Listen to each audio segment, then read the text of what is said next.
Welcome to my Tamil Recipes channel. Tamil Recipes channel subscribe பண்ணாதவங்க subscribe பண்ணுங்க and மறக்காம bell button click பண்ணுங்க. Okay, இன்னைக்கு என்ன ரெசிபின்னு பாப்போமா? பூம்பருப்பு சுண்டல். செய்ய தேவையான பொருட்கள்: கடலை பருப்பு 1 கப், கீறிய பச்சை மிளகாய் 1, காய்ந்த மிளகாய் 2,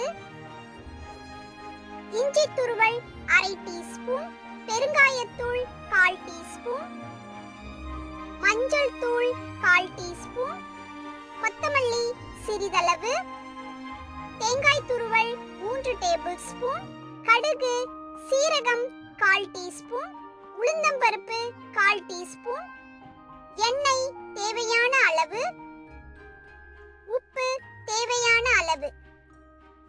எப்படி செய்யறதுன்னு பாப்போமா? கடலைப்பருப்பை மஞ்சத்தூள் சேர்த்து குக்கர்ல வேக வச்சு எடுத்து வச்சுக்கோங்க. உங்களுக்கு டைம் இருக்கும் அப்படின்னா 1 மணி நேரம் கடலைப்பருப்பை ஊற வச்சுட்டு பாத்திரத்திலேயே நல்ல குழையாம மலர வேக வச்சு எடுத்து வச்சுக்கோங்க. அப்புறம் ஒரு பேன்ல எண்ணெய் சூடு பண்ணி எண்ணெய் சூடானதும் கடுகு, உளுந்தம் பருப்பு, சீரகம், பெருங்காயத்தூள், கருவேப்பிலை, காஞ்ச மிளகாய், பச்சை மிளகாய், இஞ்சி துருவல் போட்டு தாளிச்சிட்டு அதுல நம்ம வேக வச்சு எடுத்து வச்சிருக்க பருப்பு சேர்த்து உப்பும் சேர்த்து நல்லா மிக்ஸ் பண்ணிட்டு தேங்காய் துருவல், நறுக்கி வச்சிருக்க கொத்தமல்லி எல்லாத்தையும் சேர்த்து நல்லா மிக்ஸ் பண்ணி இறக்குனீங்கன்னா நம்ம பூம்பருப்பு சுண்டல் தயார். இந்த ரெசிபி உங்களுக்கு பிடிச்சிருக்கும்னு நம்புறேன். பாய் சொல்றதுக்கு முன்னாடி நம்ம தோஸ்து உங்களுக்கு ஒரு கிச்சன் டிப் சொல்றதுக்கு தயாரா இருக்கிறாரு. கேக்குறீங்களா?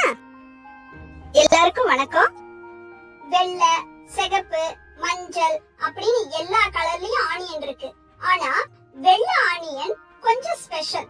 இது நம்ம வயிற்றுலயும் குடல்லையும் இருக்கிற புண்ணு ஆறுறதுக்கு ரொம்ப ஹெல்ப் பண்ணுது. 1 கப் தயிரும் டெய்லி சாப்பிட்டுட்டு வந்தா அல்சர் நம்ம பக்கத்துல வரும்ங்கறீங்க. Thanks for watching this video friends.